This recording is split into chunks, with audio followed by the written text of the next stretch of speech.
প্রিয় শিক্ষার্থীরা, তোমরা সবাই কেমন আছো? আশা করি সবাই ভালো আছো। আমি তিমিরচন্দ্র দাস, সহকারী শিক্ষক বিজ্ঞান, সরবাটা খাসড়াট উচ্চ বিদ্যালয়। প্রথমে আমি ঐতিহ্যবাহী সরবাটা খাসড়াট উচ্চ বিদ্যালয়ের পক্ষ থেকে সকল শিক্ষার্থীদেরকে শুভেচ্ছা এবং স্বাগতম জানাচ্ছি। সবাই খাতা কলম নিয়ে বসো এবং মনোযোগ দিয়ে দেখো। আজকে আমি শ্রেণী দশম বিষয় রসায়ন অধ্যায় 6 এই অধ্যায় থেকে একটা সৃজনশীল প্রশ্ন বোর্ডে লিখছি। এই প্রশ্নটা সৃজনশীল প্রশ্নটা আজকে আমি এখানে সমাধান করতেছি। তোমরা দেখো সবাই মনোযোগ দিয়ে, খেয়াল করো সবাই। 1 নম্বর প্রশ্ন হচ্ছে লিমিটিং বিক্রিয়ক কি? কোন বিক্রিয়া পাত্রে যখন একাধিক বিক্রিয়ক রাখা হবে তখন বিক্রিয়া করতে করতে যে বিক্রিয়কটা শেষ হয়ে যাবে আর থাকবে না সেই বিক্রিয়াটাকে বলে লিমিটিং বিক্রিয়ক। সবাই খেয়াল করো। তাহলে কি বলছি? লিমিটিং বিক্রিয়ক। লিমিটিং বিক্রিয়ক, খেয়াল করো সবাই। লিমিটিং বিক্রিয়ক কোন রাসায়নিক বিক্রিয়ায় কোন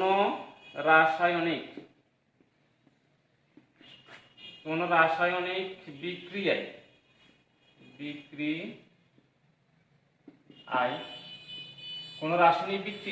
যে বিক্রিয়ক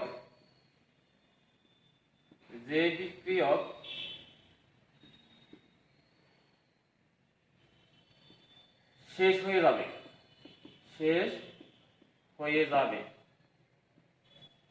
সেই বিক্রিয়ককে লিমিটিং বিক্রিয়ক বলে। সেই বিক্রিয়ককে লিমিটিং বিক্রিয়ক বলে। খেয়াল করো সবাই। লিমিটিং বিক্রিয়ক কোন রাসায়নিক বিক্রিয়ায় যে বিক্রিয়ক শেষ হয়ে যাবে সেই বিক্রিয়ককে লিমিটিং বিক্রিয়ক বলে। এবার খ নাম্বার প্রশ্ন দেখো। 10 গ্রাম পটাশিয়াম হাইড্রোক্সাইডে কতটি অণু আছে?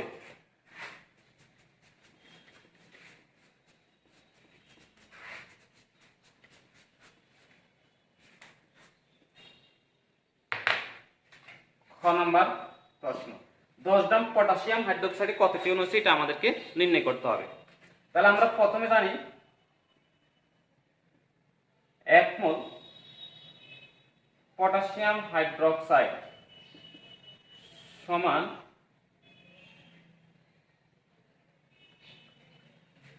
56 গ্রাম পটাশিয়াম হাইড্রোক্সাইড। 56 গ্রাম কেন? পটাশিয়াম হাইড্রোক্সাইডের ভর হয়েছে 56। অথবা এটার সমান আমরা লিখতে পারি 6.023 ইন্টু 10⁻23 অণু। এতটি অণু বা পটাশিয়াম হাইড্রোক্সাইড, এতটি পটাশিয়াম হাইড্রোক্সাইড অণু। শিক্ষার্থীরা সবাই খেয়াল করো। তাহলে আমরা 1 মোল পটাশিয়াম হাইড্রোক্সাইড সমান জানি 56 গ্রাম পটাশিয়াম হাইড্রোক্সাইড সমান এতটি পটাশিয়াম হাইড্রোক্সাইড অণু। তাহলে এখন আমরা কি লিখব? এখন আমাদেরকে বলছে 10 গ্রাম পটাশিয়াম হাইড্রোক্সাইডে কতটি অণু আছে। তাহলে আমরা জানি 56 গ্রাম পটাশিয়াম হাইড্রোক্সাইড সমান অ্যাভোগাড্রো সংখ্যক 6.023 ইন্টু 10⁻23 পটাশিয়াম হাইড্রোক্সাইড অণু। সুতরাং 1 গ্রাম পটাশিয়াম হাইড্রোক্সাইড সমান কতটি অণু? 6.023 ইন্টু 10⁻23 এত পটাশিয়াম হাইড্রোক্সাইড অণু। আমাদেরকে বাইর করতে বলছে কত? 10 গ্রাম। তাহলে 6.023 ইন্টু 10⁻23 ইন্টু 10। আচ্ছা, এখানে একটা 56 আছে, আমি লিখি নাই 56 এতটি পটাশিয়াম হাইড্রোক্সাইড অণু। তাহলে খেয়াল করো। তাহলে আমরা ক্যালকুলেটর হিসাব করে একটু দেখি কি হয়।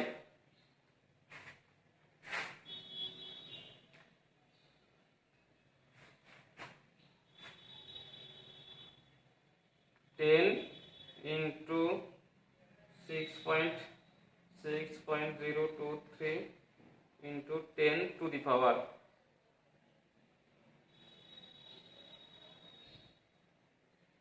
23 ভাগ 56, তাহলে আমাদের আসছে কত 1.0755535 ইন্টু 10⁻23 পটাশিয়াম হাইড্রোক্সাইড অণু। খেয়াল করা সবাই, তাহলে 56 গ্রাম পটাশিয়াম হাইড্রোক্সাইড সমান হচ্ছে 6.023 ইন্টু 10⁻23 পটাশিয়াম হাইড্রোক্সাইড অণু। তাহলে 1 গ্রাম সমান কত হবে, তাহলে 56টা নিচে লিখছি, এরপর আমাদের কত 10 গ্রাম, তাহলে এরপরে কি করতে হবে 10 দিয়ে গুণ করতে হবে। তাহলে দেখো 10 গ্রাম পটাশিয়াম হাইড্রোক্সাইড সমান কত 1.0755535 ইন্টু 10⁻23 পটাশিয়াম হাইড্রোক্সাইড অণু। প্রশ্ন আমাদেরকে বলছে 10 গ্রাম পটাশিয়াম হাইড্রোক্সাইডে কতটি অণু আছে, তাহলে আমাদের 10 গ্রাম পটাশিয়াম হাইড্রোক্সাইডে এতটি অণু আছে। ঠিক আছে, আশা করি তোমরা বুঝতে পারছো। এরপরে খেয়াল করো ঘ নাম্বার প্রশ্ন।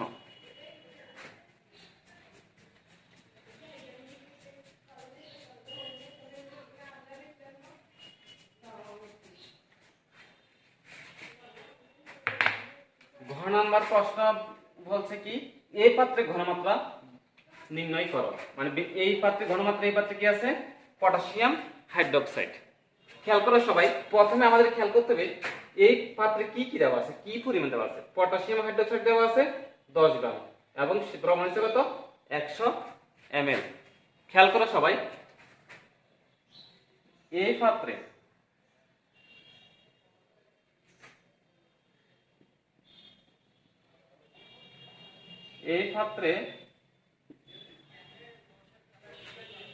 পাত্রে পটাশিয়াম হাইড্রোক্সাইড এর আণবিক ভর m সমান, আমরা পটাশিয়াম জানি 39, অক্সিজেন জানি 16, হাইড্রোজেন জানি 1, তাহলে কত আসবে 9 1 16 6 56। তাহলে পটাশিয়াম হাইড্রোক্সাইডের আণবিক ভর 56। খেয়াল করো সবাই,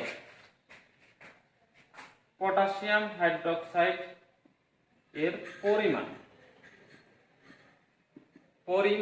পটাশিয়াম হাইড্রোক্সাইডের পরিমাণ W সমান, অর্থাৎ এখানে কি পরিমাণ আছে 10 গ্রাম। পটাশিয়াম হাইড্রোক্সাইড দ্রবণের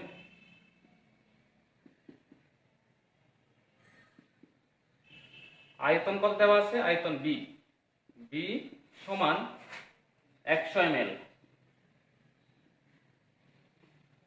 পটাশিয়াম হাইড্রোক্সাইড দ্রবণের আয়তন B সমান 100 ml। বের করতে হবে ঘনমাত্রা, তাহলে ঘনমাত্রা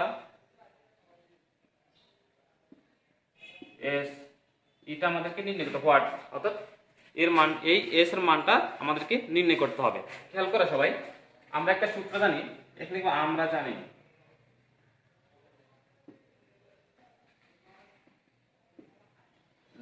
W সমান SBM/1000। এই সূত্রটা আমাদের জানা আছে। তাহলে আমরা এখন কি করব,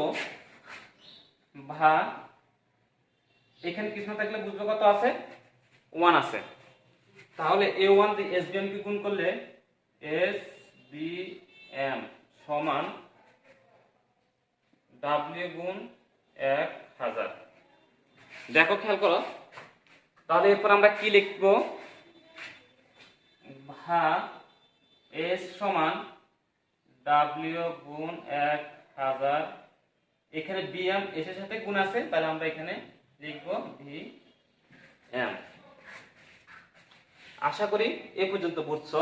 খেয়াল করো, এরপর আমরা কি করব, আমরা মানগুলো সব বসা দিচ্ছি।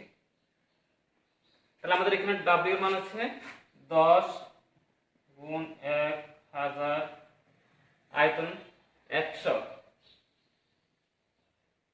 M 56। তাহলে এটার সমান আমরা কি করব, বা S ইকুয়াল 1000 কে 10 দিয়ে 1000 গুণ করলে 10000, তারপর আছে 156। এখন আমরা 10,000-কে 5,600 দিয়ে ভাগ করছি। 10,000-কে 5,600, 10,000-কে কত দিয়ে করব? ভাগ 5,600। 10,000, খেয়াল করো সবাই,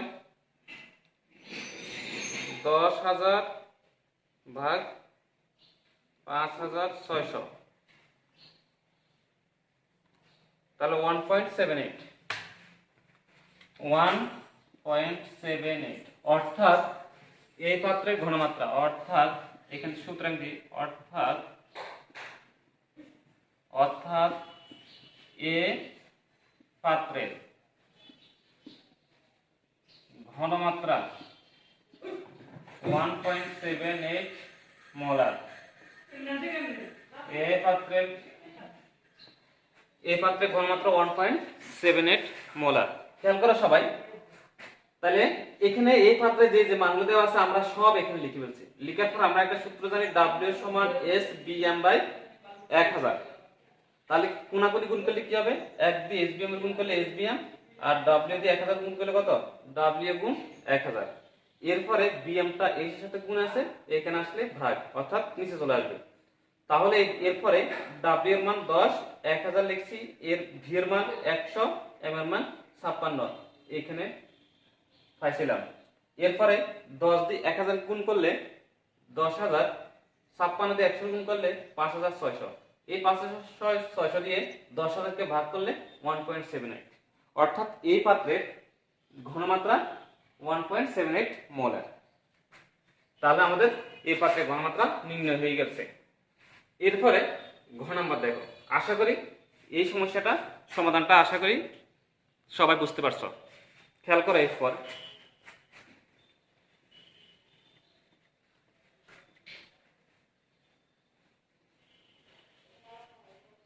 এরপরে ঘ।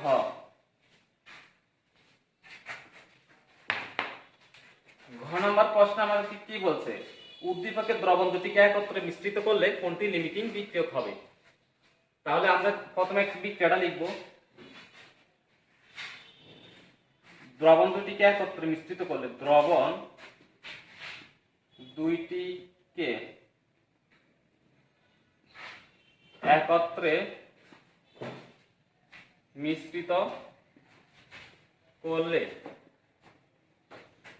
যে বিক্রিয়াটি সম্পন্ন হবে তা নিম্নরূপ। যে বিক্রিয়াটি সম্পন্ন হবে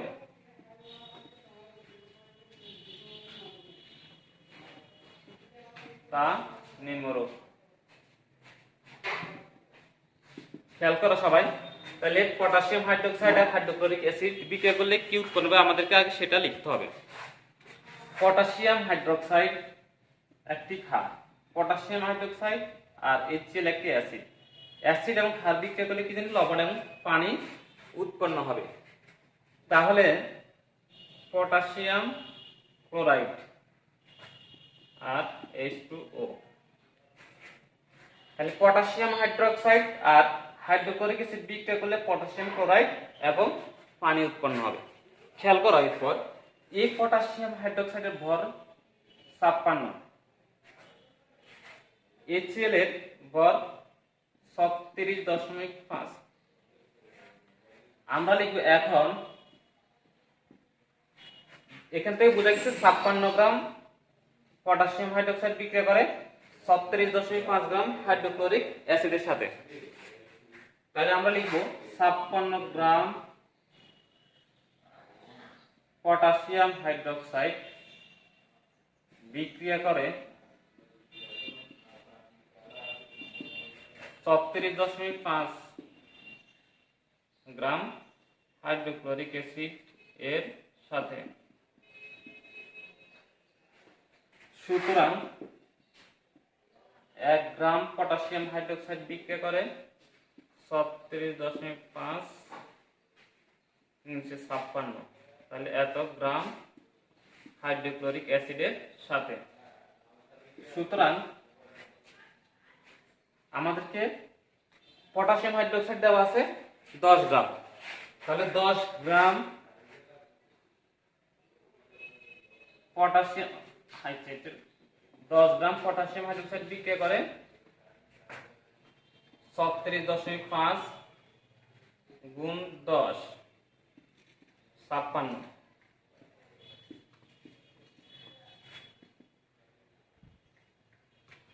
তাহলে খেয়াল করো আমরা কি করতেছি, হিসাব করি। 36.5 গুণ 10 ভাগ 56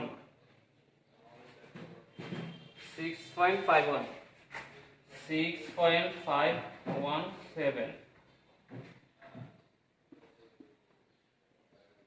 তাহলে 6.52 গ্রাম পটাশিয়াম হাইড্রোক্সাইড এর সাথে। তাহলে দেখো 10 গ্রাম পটাশিয়াম হাইড্রোক্সাইড বিক্রিয়া করে 6.52 গ্রাম পটাশিয়াম হাইড্রোক্সাইড না, এখানে হবে HCl এর সাথে, HCl এর সাথে। তাহলে খেয়াল করো সবাই, আমাদের বিক্রিয়া পাত্রে 10 গ্রাম পটাশিয়াম হাইড্রোক্সাইড দেওয়া আছে আর 10 গ্রাম হাইড্রোক্লোরিক অ্যাসিড দেওয়া আছে। তাহলে এরপর আমি উপর থেকে একটু মুছে ফেলতেছি।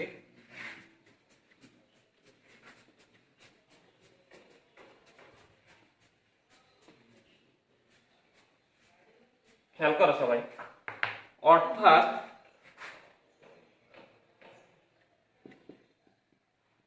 10 গ্রাম পটাশিয়াম হাইড্রোক্সাইড বিক্রিয়া করে 6.52 গ্রাম হাইড্রোক্লোরিক অ্যাসিডের সাথে। 6.52 গ্রাম হাইড্রোক্লোরিক অ্যাসিডের সাথে।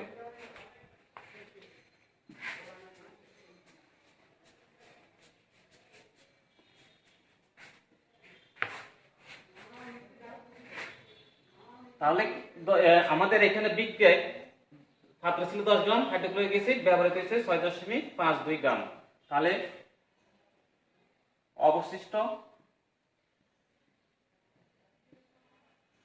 অবশিষ্ট হাইড্রোক্লোরিক অ্যাসিডের পরিমাণ 10 বিয়োগ 5 এত গ্রাম। তাহলে 10 আমরা দেখি কত আসে, 10 বিয়োগ 6.52 3.48।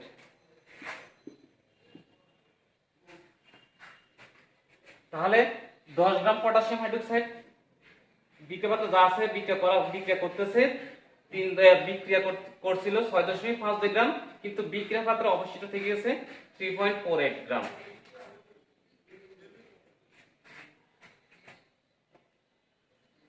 তাহলে আমাদের অবশিষ্ট এখানে থেকে গেছে 3.48 গ্রাম। অর্থাৎ আরেকটু লিখি, যেহেতু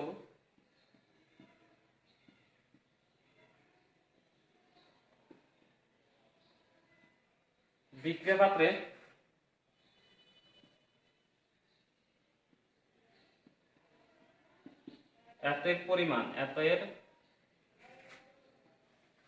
বিক্রিয়া পাত্রে পটাশিয়াম হাইড্রোক্সাইড শেষ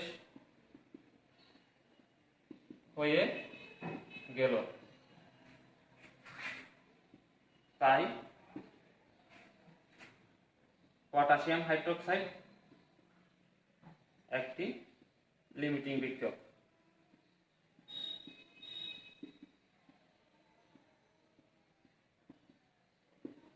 খেয়াল করো সবাই, এখানে 10 গ্রাম পটাশিয়াম হাইড্রোক্সাইড এই পাত্র থেকে 6.52 গ্রাম HCl সাথে বিক্রিয়া করছে, কিন্তু বিক্রিয়া করার পর 3.48 গ্রাম HCl এখনো পাত্রে অবশিষ্ট থেকে গেছে, কিন্তু পটাশিয়াম হাইড্রোক্সাইড শেষ হয়ে গেছে। তাই এই ক্ষেত্রে পটাশিয়াম হাইড্রোক্সাইড একটি লিমিটিং বিক্রিয়ক।